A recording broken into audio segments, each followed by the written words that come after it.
അന്ന് അവർ പ്രഖ്യാപിച്ച 5G 5 ശത്രുക്കളെയാണ് പ്രഖ്യാപിച്ചത്. മിഷണറിമാർ അതിനകത്തുണ്ട്. എത്രമാത്രമാണ് വൈരം, വെറുപ്പ് പടരുന്നത്. ഇത് ബോധപൂർവം പടർത്തുന്നതാണ്. സംഘപരിവാറിൻ്റെ സംഘടനകൾ എന്ത് ചെയ്യുമെന്നുള്ള ഭയം അവർക്കുണ്ട്. അവരെന്തെങ്കിലും ക്രൈസ്തവ പേരുകളോ ക്രൈസ്തവ ചില അടയാളങ്ങളോ ധരിച്ചാൽ, പരസ്യമായ ആഘോഷം നടത്തിയാൽ, ഏത് നേരത്തെ ആക്രമണം സന്യാസ വേഷമുള്ള രണ്ടുപേരെ കണ്ടാൽ അവരെ എങ്ങനെ കൈകാര്യം ചെയ്യണമെന്ന് അവർക്കൊക്കെ അറിയാം. കേരളത്തിൽ നോക്കൂ, കേരളത്തിൽ ഹിന്ദുക്കളും ക്രിസ്ത്യാനികളും മുസൽമാന്മാരും ഒരു തരത്തിലുള്ള പക്ഷഭേദവുമില്ല. എല്ലാവരെയും സഹോദരൻ പോലെ സഹോദരിമാരെ പോലെ പരിഗണിക്കുന്ന ഒരു നാടാണ്. ആ കാഴ്ചപ്പാടൊന്നും ഇവിടെ നിങ്ങൾ കടന്നാൽ ഇല്ല. BJP ഭരിക്കുന്ന എല്ലാ നോർത്ത് ഇന്ത്യൻ സംസ്ഥാനങ്ങളിലും ഇതുപോലുള്ള സംഭവങ്ങൾ ആവർത്തിച്ചുണ്ടാകുന്നുണ്ട്. അവർ തല്ലിക്കൊന്നാലും ഞെട്ടാത്ത അവസ്ഥയിലേക്ക് നമ്മളെത്തും.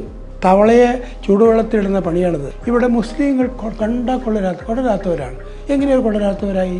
നിരന്തരമായ പ്രൊപ്പഗാൻഡയിലൂടെ ഉണ്ടാക്കുന്നതാണ്. ജോർജ് സ്റ്റെയ്നർ എന്ന ഒരു ചിന്തകനുണ്ട്. അദ്ദേഹം പറഞ്ഞൊരു കാര്യമുണ്ട്. 3 Jews ഡിഫൈൻഡ് ഹ്യൂമാനിറ്റി. അത് 3 പേരാരാ? Moses, Jesus, Mars.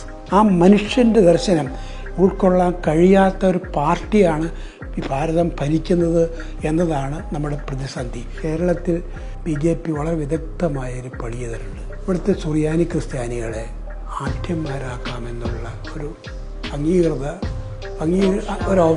ഒരു വളങ്ങൾ അനുവദിച്ചു കൊടുക്കുകയാണ്. നിങ്ങൾ ആഠ്യന്മാരാണ്. നിങ്ങൾ ആഠ്യന്മാരാകുമ്പോൾ എന്ത് സംഭവിക്കും?